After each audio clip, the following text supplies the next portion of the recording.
ভাই, আপনার হায়াতটাকে মূল্যায়ন করেন।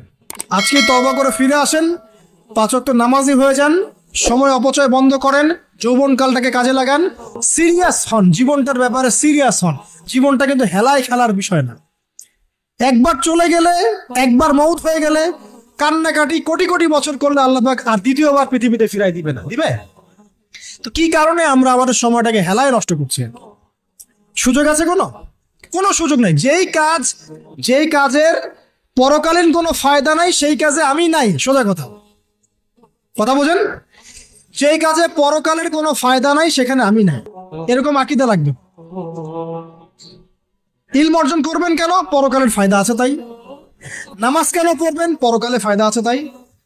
প্রেমের সম্পর্ক করব না কেন? পরকালে ফায়দা নাই তাই। এই গান এই মিউজিক শুনবো না কেন? আমি পরকালে কোনো ফায়দা নাই তাই। আমি অহেতুক এসব টিকটকের পিছনে ঘুরবো না কেন? পরকালে কোনো ফায়দা নাই তাই। যে কাজ পরকালে ফায়দা দিবে আমি সেই কাজে আছি। পারা যাবে ইনশাল্লাহ। আল্লাহ তৌফিক দান করুন।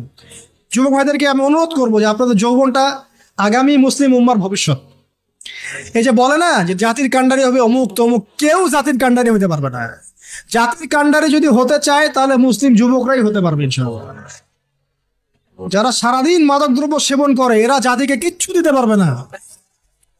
যারা সারাদিন হকি স্টিক নিয়ে ঘুরছে আর নির্মম ভাবে মানুষকে মারছে এরা জীবনেও জাতিকে কিচ্ছু দিতে পারবে না। ফাসাদ সৃষ্টি করা ছাড়া কিচ্ছু করতে পারবে না। দেশকে, জাতিকে এবং উম্মাকে যদি এগিয়ে নিতে হয় শুধু মুসলিম যুবকরাই পারবে ইনশাআল্লাহ। এবং কারা পারবে? যারা অন্য ধর্মের মানুষ কিন্তু মনটা স্বচ্ছ সৎ, তারাও পারবে। যাদের মনে সততা আছে অন্য ধর্মের হলেও তারা পারবে ইনশাআল্লাহ। যার মনে সততা নাই সে পারবে না কখনো। করাপ্টেড, দুর্নীতিপূর্ণ মন নিয়ে কখনো দেশের খেদমত, জাতির খেদমত করা যায় না। বাংলাদেশের সবচেয়ে বড় সমস্যা দুর্নীতি। বাংলাদেশের 1 নাম্বার সমস্যা দুর্নীতি। দুর্নীতি যদি না থাকতো আর সমস্ত কালো টাকা যদি সাদা করা যেত, বাংলাদেশের মানুষকে আজকে না খেয়ে মরতে হতো না। সামনের দিনগুলো কঠিন হবে, ভয়াবহ হবে, এটা সবাই বুঝতে পারছে, হয়তো শুধু আপনারা পারছেন না। আল্লাহ পাক আপনাদেরকে বোঝার তৌফিক দান করুন, আমিন। সামনে যান, নিজের জীবনকে কাজে লাগান, যৌবনকে কাজে লাগান, একটা হালাল রিজিক সার্চ করেন। অল্প রিজিকে সন্তুষ্ট হয়ে যান, উচ্চাভিলাষী হবেন না। উচ্চাভিলাষী হওয়ার দরকার নাই, যতটুকু আসছে আলহামদুলিল্লাহ, এটুকুর মধ্যেই সন্তুষ্ট থাকেন, পারবেন ইনশাআল্লাহ।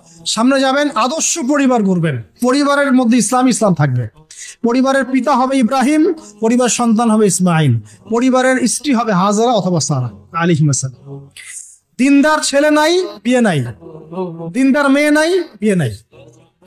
ওই যেটা আপনি মনে করছেন রূপ সৌন্দর্য হাবিজাবি, কিচ্ছু থাকবে না ভাই, কিচ্ছু থাকবে না। 1 বছর 2 বছর পরে সব শেষ। দিনদার স্ত্রী পাবেন, চোখ বন্ধ করে বিয়ে করে ফেলবেন। আর দিনদার স্বামী পাবেন, বিয়ে করে ফেলবেন। আমার স্বামী কত বড় ব্যাংকের চাকরি করে, কত বড় ডিগ্রি, কত বড় সার্টিফিকেট, এটা পরের ইস্যু। আগের ইস্যু হচ্ছে আমার স্বামী নামাজ পড়ে কিনা, এই লোক আমার স্বামী হতে যাচ্ছে, এর দাড়ি আছে কিনা, ইসলাম পালন করে কিনা, ইসলামের প্রতি ভালো ধারণা আছে কিনা, সে আমাকে পর্দায় রাখবে কিনা, এগুলো বড় জিনিস।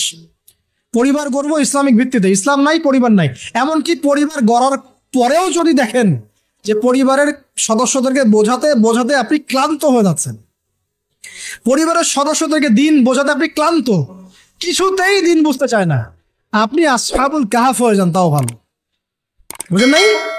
আপনি নিজের চটকায় তেল দেন, ওটা বাদ দেন, ওর কবরের হিসাব ওর উপর ছেড়ে দেন, আপনি ইব্রাহিম হয়ে যান, আপনি আসহাবুল কাহাফ হয়ে যান, তাও ভালো। ইসলাম নিয়ে কোনো কম্প্রোমাইজ নাই। পরিবারের সদস্যরাও যদি আল্লাহর পথে চলার ক্ষেত্রে প্রতিবন্ধকতা সৃষ্টি করে, বাদ দিয়ে দেন, দরকার নাই। আল্লাহর জমিন প্রশস্ত, আল্লাহর জমিন প্রশস্ত, আল্লাহর রিজিক প্রশস্ত ইনশাআল্লাহ।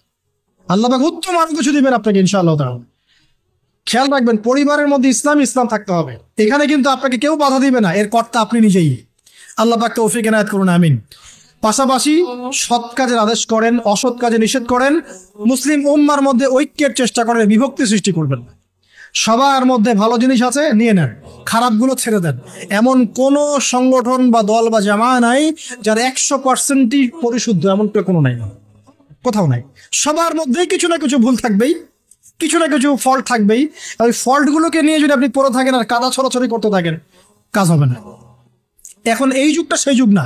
এটা কি সাহাবীদের যুগ যে চুল ছেঁড়া বিশ্লেষণ করতে হবে? এখন কি খেলাফা কায়েম আছে?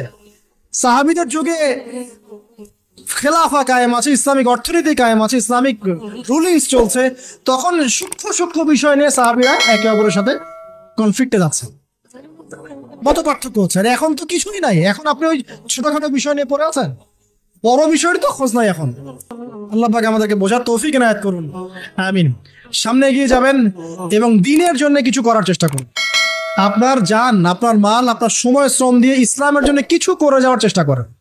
কিছু না পারেন একটা এতিমখানা করেন, একটা মাদ্রাসা করেন, একটা মসজিদ করেন, ঠিক আছে, একটা সামাজিক সংগঠন করেন, একটা কি বলবো, আপনি যদি পলিটিক্সও করেন করেন, কোনো সমস্যা নাই, কিন্তু এটাকে ভালোর দিকে নিয়ে আসেন, ন্যায়ের দিকে নিয়ে আসেন। দুর্নীতি অন্যায় বাদ দেন, অন্যের ক্ষতি করা বাদ দেন, অন্যের গীবত তহমত সংস্কৃতি বাদ দেন, ভালো কিছু করেন, সামাজিক কাজ করেন, মানবতার কাজ করেন। আপনি যদি লিখতে পারেন লিখেন, বলতে পারলে বলেন। আপনি কিছু করতে পারেন না, অ্যাটলিস্ট আপনি ইসলামপন্থীদেরকে সাপোর্ট দেন, আপনার সম্পদ দিয়ে, আপনার অর্থ দিয়ে সাপোর্ট করেন। কিচ্ছু করতে পারছেন না, কিছুই করার ক্ষমতা নাই, নিজেকে নিয়ে ব্যস্ত থাকেন, আগুন উস্কে দিয়েন না। মনে করেন আপনার কিছু করারই ক্ষমতা নাই, কোনো যোগ্যতা নাই, ঠিক আছে, আপনি চুপ থাকেন, অ্যাটলিস্ট আপনি আগুন উস্কে দিয়েন না, নিজেকে নিয়ে ব্যস্ত থাকেন, আপনি আপনার কাজ করেন। আল্লাহ পাক আমাদের সবাইকে দিনের জন্য কিছু করার তৌফিক দান করুন, আমিন। আর সবশেষ কথা হচ্ছে যে বর্তমান অর্থনীতি, সমাজনীতি, বিশ্ব ওয়ার্ল্ড পলিটিক্স, এগুলো খুব ভালো করে পড়াশোনা করবেন, করে কোরআন সুন্নাহর সাথে মেলাবেন, আখিরুজ্জামানের হাদিস এবং আয়াতগুলিকে স্টাডি করেন, সমসাময়িক প্রেক্ষাপটের সাথে এই পরিস্থিতিগুলো মেলানোর চেষ্টা করেন। দেখবেন আপনার চোখ আল্লাহ খুলে দেবে ইনশাআল্লাহ, এবং ইনশাআল্লাহ আযজা ওয়া জাল আপনি এমন কিছু সলিউশন যাদের সামনে উপস্থাপন করতে পারবেন যেটা আর 10 জন পারছে না ইনশাআল্লাহ।